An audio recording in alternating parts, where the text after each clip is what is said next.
put some fucking pants on and go outside and do some shit. Nothing to do. There's nothing to do. Girl, there is nothing to do. The Sandhills wants to know what time it is. It's time to get ready for the unlimited social scoop. Introducing Nothing to Do, the Sandhills Social Scene Podcast, straight from the Share Studios with your host, Dominique.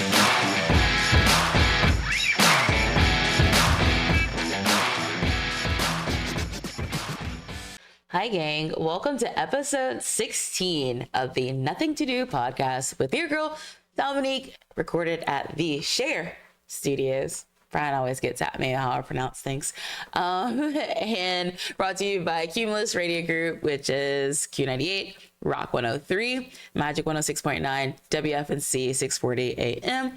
Now that I've paid my bills, let's get to talking about this past week. So we had opening week at the Woodpeckers Stadium, Segra Stadium, and everything was amazing. I got to celebrate Bunker's birthday, and let me tell you, Ramsey as a mascot has more energy than a toddler with a Red Bull, but it was fun trying to catch up with all of them.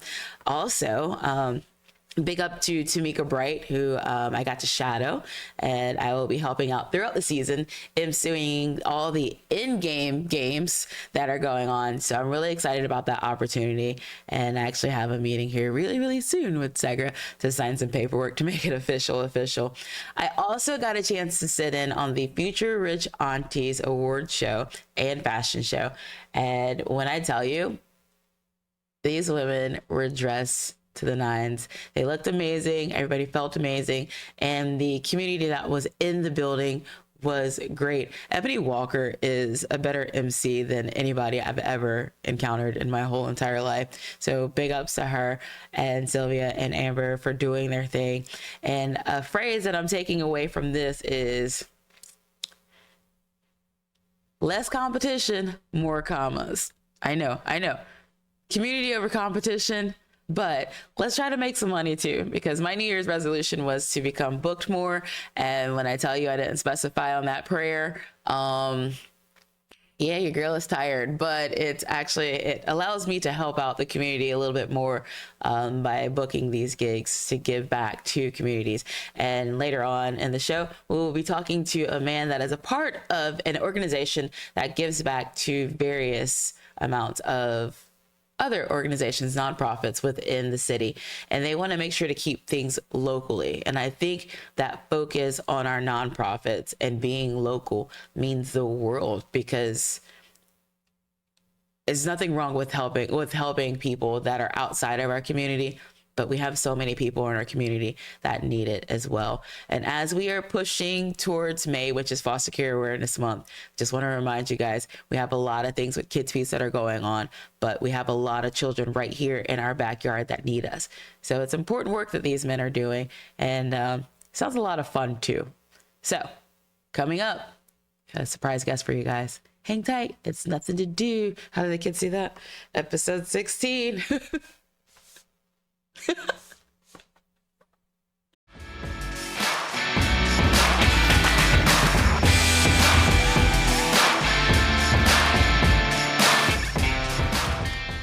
Hey guys, it is episode 16 of the Nothing To Do podcast. And as promised during the open, we're going to talk to a gentleman that is a part of an organization that basically takes a lot of organizations under their belt, because I believe in community and so do they. And they also have really gnarly beards, which I haven't been able to grow yet. So let's welcome to the podcast, Doug. Hi. Hi, can you help me out here? Actually, we can. Okay, tell me. We may not be able to make it grow, but there are actual categories in our beard competitions that we do have coming up in October. Oh, nice. Where you can actually attach it and you get judged, and just like the folks that can actually grow it. So okay. We can talk about that a bit later. But yeah, sure. So tell the people about you. I learned a little bit about you beforehand. All right, a little bit about Doug. I retired out of the Air Force. I did almost 21 years in the Air Force, and I retired out of Pope Air Force Base. Favorite duty station? Is it mine? Is that what you're saying? Where? It ranks in there. Surprisingly, my actual favorite one was when I was deployed to Kandahar. I had a good group of guys, and we kick butt. So we did really good things while we were there, and on the Air Force side, vehicle maintenance, we did really good stuff, and I'm real proud of the guys that I served with there. So, Oh, and you say maintenance, and that's what you do now? I do actually. Okay. I work on forklifts and big heavy machinery, and I'm all round, a well-rounded mechanic. If you had something, if your tanker thing was broke, I can fix it for you, Nice. kind of thing. So I can dabble and fix just about anything. So, but yeah. That's what I do now. Also, since my retirement, that's what I do. I work with a company out of Goose Creek, South Carolina, and I travel all over the East Coast, New York, Bangor, Maine, but my area is North Carolina. That's the section I'm in charge of. So where are you from originally? I was born in California, Okay. Pomona, California, and my dad was an Army brat, so we traveled all over. And including Georgia, Germany, Arizona. Spent a lot of my childhood in Arizona, so it's hard to pick up an accent for me. Yes. If that's what you're trying to do. Mine comes when I get tired. I sound really, really twangy, for a better term. So what made you want to stay here in Fayetteville? I had kids in high school, and being a military brat, I know what it was like to move during high school. It's a little tougher, and didn't want to do that for my kids, so I decided to retire here so they can finish high school. They went to Pine Forest. Go Trojans. Nice. Okay. See, I don't beef with you guys as much as I beef with Southview, Jack Britt. I went to Douglasburg, so Okay. it's a little bit of beef in there with me. I don't think necessarily with them. Sure. So, you chose Fayetteville to stick around for the family. Was there anything else that also appealed to you about the city? Well, I like that you have all your seasons. You have a good summer, sometimes a little long and humid summer, but not as bad as further south. But then you also get a little bit of good winter, and it's not far to go to the mountains or to the beach. Yeah. So there's lots to do. Contrary to what you're nothing to do. Nothing to do. And that was just a play on everybody always saying there's nothing to do. Yeah. Like, I was in Dreamville and you were at Walnut Creek at the same time. Exactly. Yeah. We've got concerts and stuff in our own backyard, and that's what I want to do. I want to shine a light, and I do some things for the community, and so do you. Yes, ma'am. I'm part of the beard community. It's just about every major city has at least one or two groups of bearded men that are doing a lot of good things behind the scenes, raising money for different charities that aren't necessarily larger, big charities that you might think of nationally, like some do the Fisher House. A lot of them do smaller ones that their couple, $5,000-$10,000 event is very important to them, because they're not getting a lot of that national support and stuff like that. So all across the country, they have beard clubs that to put on events and raise money for charity, and it's a pretty awesome community. And you travel. We have some of our people in our club that will travel around. I'm one of them, and we get to meet people from all over the country and support all kinds of different charities. From veterans to homeless to burn victims, alopecia, just about anything you can think of. We've probably helped support in one way or the other through the bearded community. So besides cutting checks, are there like any type of events that you throw for specific charities? Well, some will do highway cleanups and things like that. Cape Beard specifically, we do our pickin, which is for the Autism Society of Cumberland County. We do Show Us Your Cans in the fall, which is for the Second Harvest Food Bank. And we do our Beardtoberfest, which is in October. Which is when I'm gonna get my beard ready. Which is when you're gonna. Yeah. I want to see you on that stage. I'll be calling you. And that one is for the Karen Chandler Trust here locally. So, with all of these different charities and all these different events that you guys throw, are you gonna circle back on any events like the Womanless pageant? We want to. There's always outcry for the. We didn't do the womenless one. That was a different organization. We did the Bearded Beauties calendar, Bearded Beauties, yes. Bearded Beauties pageant, and we still have been putting out the calendar. This year we voted to not do it because we want to try to get the event if we're going to do the event again. Okay. But we loved it. We had a great time. 2017 I think was our last one, and we raised $16,000 I think for that one. I was Miss Congeniality. Yes, go through. During that, and but yeah, it was a fun event and we enjoyed it. And but the problem is finding a location that can do it and that will do it for free because we give all of our money back to charity, so it's got to be free because we don't have a whole bunch of money to just buy a venue. So, and I understand that. Now, as far as the event that you guys have coming up in May, it's the 14th, the 12th annual 12th annual pig pickin. Okay. And that's going to be held at Fort Bragg Harley Davidson on Sycamore Dairy. And yeah, it's going to start, we'll start serving typically at about 10 o'clock. And yeah, lots of vendors. That's going to be for the Autism Society Cumberland County. And yeah, it's going to be we want everybody to come. Yeah. You know, I know there's lots of different things going on that day, but for $7 a plate, you're going to get a healthy portion of pulled pork, slaw, baked beans, baked beans, and for $7 a plate, you can't beat that. You can't go to McDonald's and get a Happy Meal for that nowadays. So it used to be $5 a plate, but we've decided because of the cost of everything that we've finally been pushed to raise the price to $7. And I know there's a lot of people that say, "Oh, you could be charging $10 or $20 a plate." We keep it low as best we can so families with large large amount of kids or more, we can get more people in the door that way. You know, the lower income scale people can come in and have a good time. But we'd be glad to take any donations. If you want to pay $20 a plate, we'd be happy to take that. Count it up. Yes. So what other type of entertainment will we expect at the... Well, we'll have Let's Party Bounce. We'll be providing the big playground area where they bring in a couple bouncy castle or bouncy housey type things, slides and stuff. And I think cotton candy and popcorn machines and other things for the kids to do. And then we'll have vendors. We're hoping to have the radio DJ there, not necessarily playing music, but to do some live spots. And we're also if only we knew one. During the day we'll have 4 different acts, local artists that will be playing, and off of my memory, I'm going to try not to go to my cheat sheet.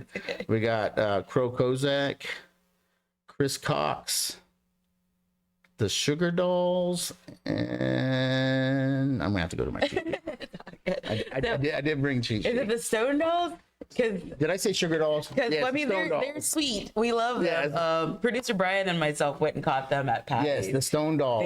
They're they were there just the other day. One thing, and the other one is Fayetteville Sound. Okay. So we don't get the big loud bands at this event because it's geared towards autism and some sensory issues. So we kind of do more acoustical and calming music versus because we do have, some folks that can come out and rock, and but we try and keep it kind of tamed down a little bit. So, but yeah, so they'll be playing throughout the day, and then when they're not playing, we'll be having some radio music playing or DJ music playing. So, but yeah, and we'll have vendors. Typically, we have about 30 vendors that are all set up around the whole parking lot, and then we'll also have a dunk tank. So if you wanted to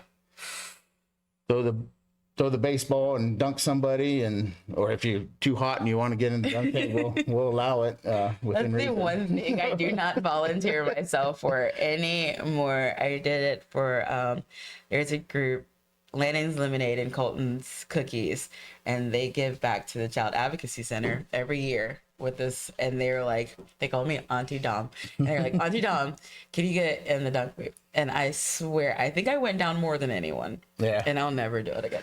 Well, typically it starts out very organized, and the kids stay behind the line, and the adults always, we try to keep the adults behind the line, but by the end, it's just they're running up and hitting the target. But we discourage that, of course. Well, Bunker, the woodpecker mascot, got me really well. I thought he was just taking a picture next to me, and he was not. He hit that. Yeah. So. But yeah, so yeah, lots of stuff to do. It's you come and we'll have raffle items and stuff like that to keep you occupied. And of course, the doors to Harley Davidson are open. So if you're looking for a speedster or the latest electronic Harley Davidson, I'm sure they'll be happy to accommodate you inside the Harley Davidson shop. I do not, actually. Everybody thinks I do because I got the beard, but no, I don't. I'm a whip. So why did you guys choose to link up with the Autism Society? That's a great question. Some of our brothers in our club, we've been around since 2011, and some of our brothers in our club, they had children with autism, and when they were searching for this, the actual benefactor for our charity event, they came up, and so that's basically where it happened. It was, hey, dudes, what about this? And so 12 years later, we're still here. So do you feel that a lot of the organizations that you guys take donations for are close to home? All of ours are local, and we make sure that the money that we do raise is used locally.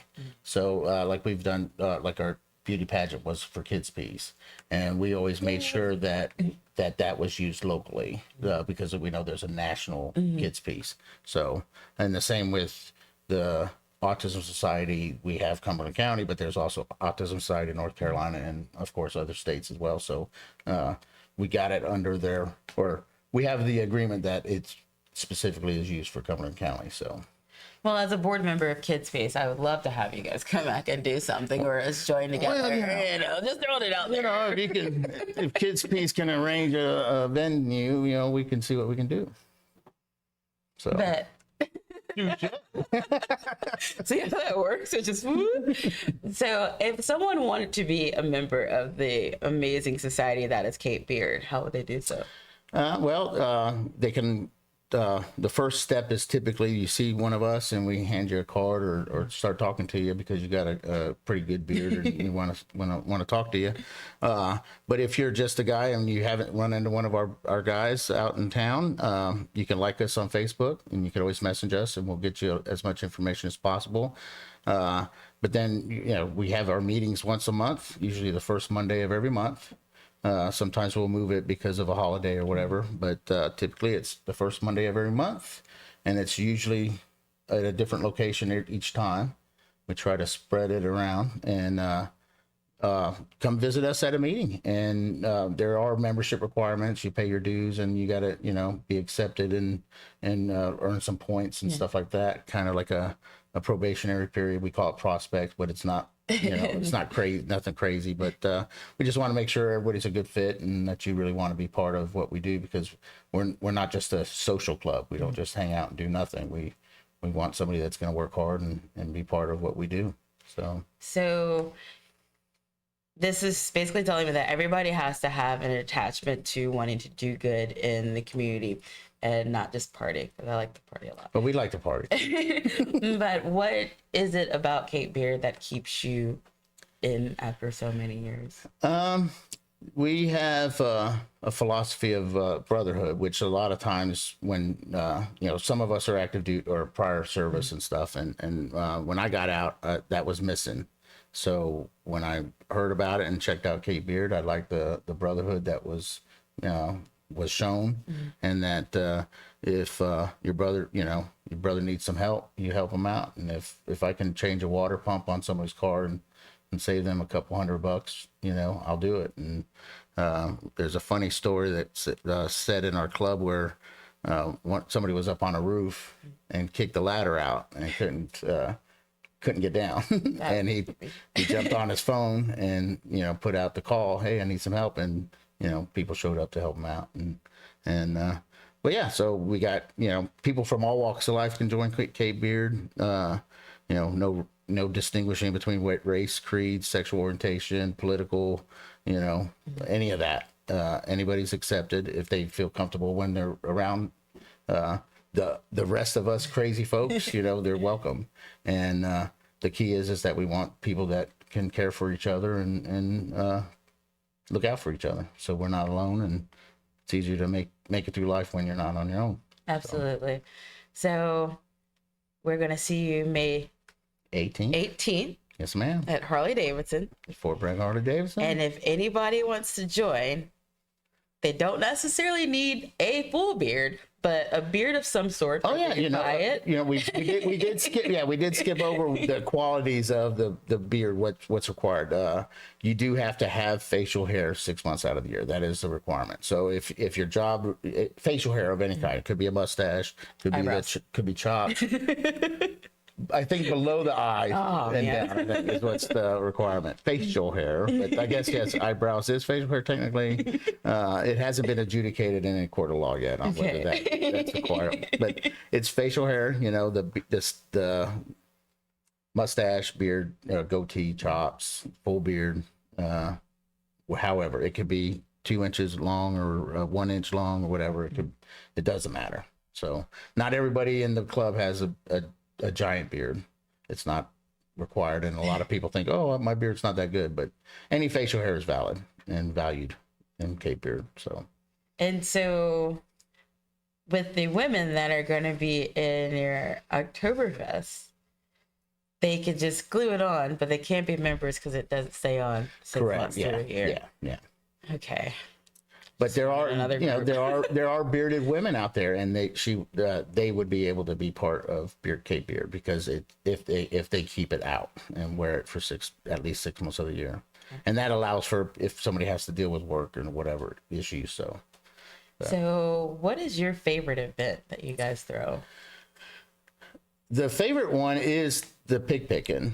And it's only because you get to see a lot of the community. You see a lot more of Fayetteville coming in to support us and stuff. I mean, I can't really say that all of them are favorites, but that's what I like about the pickin is that you see everybody come in.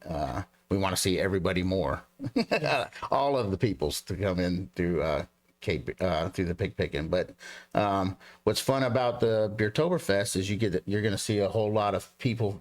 Some people come in from out of town, out of state to compete, and you'll see all the different types of facial hair. I do what's called a partial freestyle, and I'm sure I can provide you guys a picture if you want. But, yes. But it's where it's artistically. I use those terms slightly, but it's designed so it don't look like this when I compete, and so you'll see all that kind of stuff, and then you'll see all the creativity that the females do it's called the whiskerina categories. Ooh. So because you have two different whiskerina categories, you have the realistic, which looks like hair, and then you have creative, where I've seen beards made out of Monopoly games, tattoo needles, all of that stuff. So there's good stuff of the Beertoberfest as well, and then you also get to have a good time, and even our newest event that we've been doing is the show us your cans, and even that's fun because it's more of a chill thing. We just get to chill, listen to local bands play, and we're collecting money for cans for the food bank. So it's hard to pick a good one, but the favorite. But even though picking is a lot more work, I think that's my favorite because we see more of the community that way. Are you cooking the hog? I don't get to cook. Oh. I made a comment early on in my Cape Beard career where they kind of kicked me out of the kitchen. So, but we're all part of it, and there's a lot of other setups and stuff like that I'll stay busy with. They keep me out of the kitchen as much as possible. But you may see me pulling a pan of beans or something out on the serving line. But as far as cooking, that's usually we got a cooking team or kitchen crew, and that's led by Joey Newcomb, and they just kick it out of the park. They start doing it Thursday night, and they're going till Saturday. So when we're cooking about 700 pounds of pork, it takes a little bit of time and finesse, and they get the seasons just right. And I mean, I've never heard a single complaint about it besides they want more. So Well, now I'm hungry.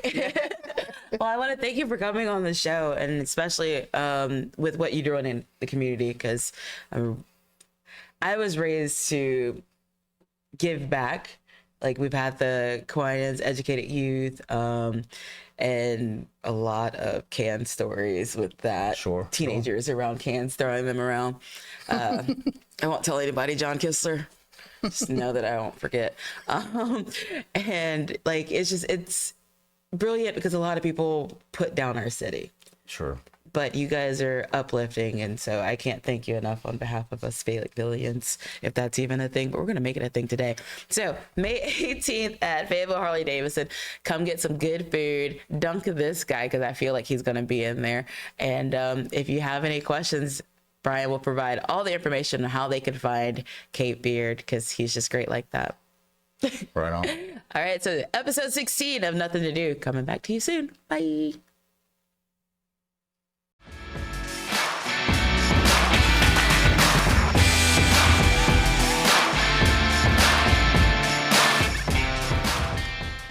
All right, guys, it's time for People Who Do.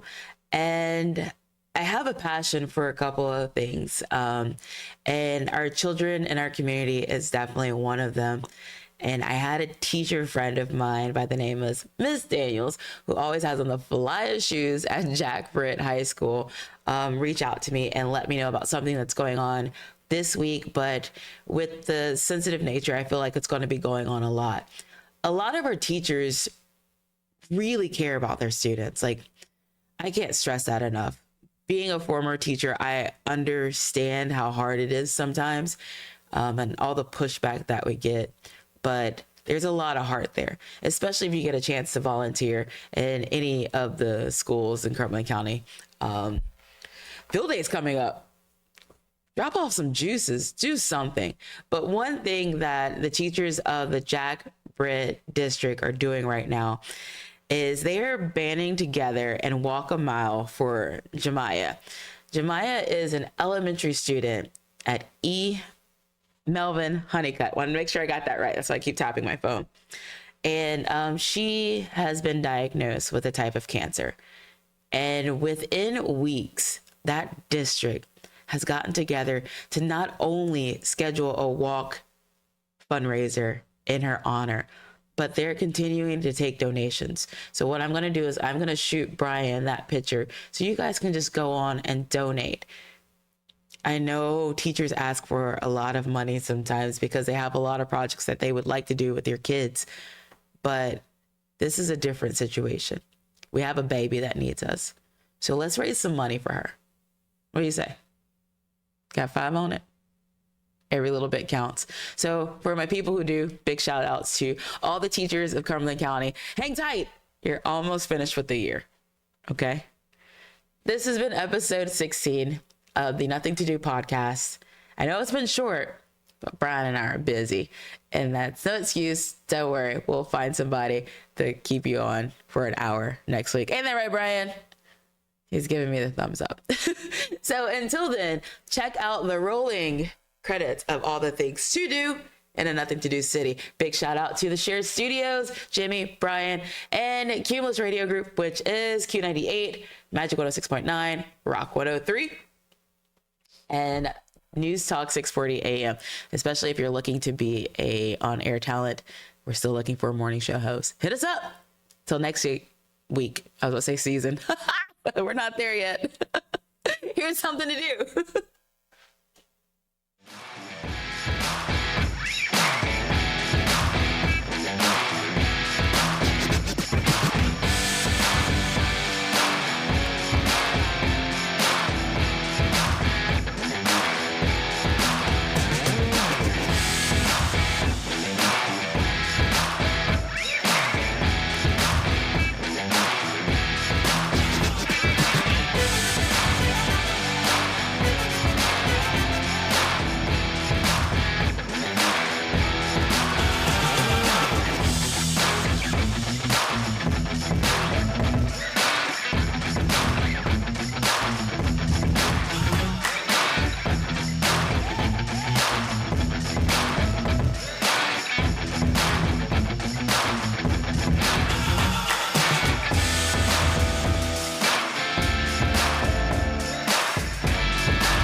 Thanks for tuning in to the Nothing to Do weekly podcast, recorded at the Share Studios in Fayetteville, North Carolina, with your host, Dominique. And make sure to tune in next week because it's only going to get better.